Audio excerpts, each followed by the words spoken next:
Kabilang sa magiging kinatawan ng bansa sa Paris 2024 Olympics ay ang Tokyo Olympians na sina EJ Obiena, Carlos Yulo at Desni Piteso. Mas kilalanin natin sila sa ulat ni Darrell Oclares.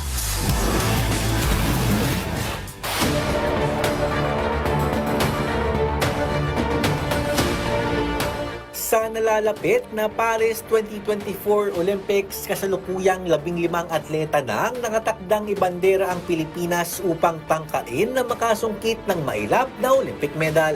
Kapilang narito ang Tokyo Olympic silver medalist na si Nesty Petesio at kanyang mga kapwa Tokyo Olympians na sina EJ Obiena at Carlos Yulo. Para kina Petesio, Obiena at Yulo, isang malaking karangalan na muling katawanin ang Pilipinas sa Olympiada.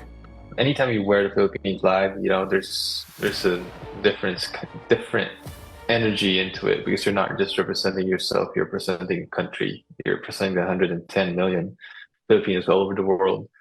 It's an honor to represent the Philippines, even a privilege, to be honest. Gusto ko po talaga manalo ng medal po, like gold medal po. May isa po sa mga goal and pangarap ko po talaga sa buhay. Gagawin ko po lahat talaga na tumaas yung chance ko para makakuha ng gold medal po.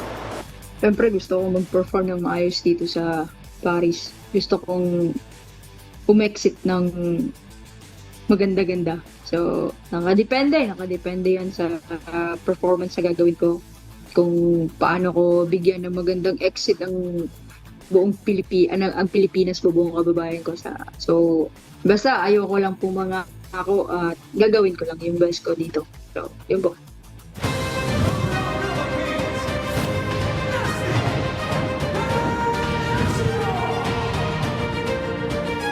Sa pagsali ng ating mga atleta sa Paris Olympics, minamarkahan din ito ang ikasandaang taong anibersaryo ng paglahok ng Pilipinas sa Olympiada na nagsimula noong 1924. Kaya ngayong Paris Olympics, hiling ng ating pambansang koponan ang dasal at suporta ng sambayanang Pilipino para sa kanilang muling paglaban para sa Pilipinas.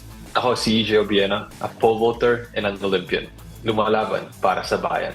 Ako si Carlos Edrel Yulo, isang gymnast at isang Olympian, lumalaban para sa bayan. Ako si Nesty Petesio, para sa bayan. Darrell Oclares para sa Pambansang TV sa Bagong Pilipinas.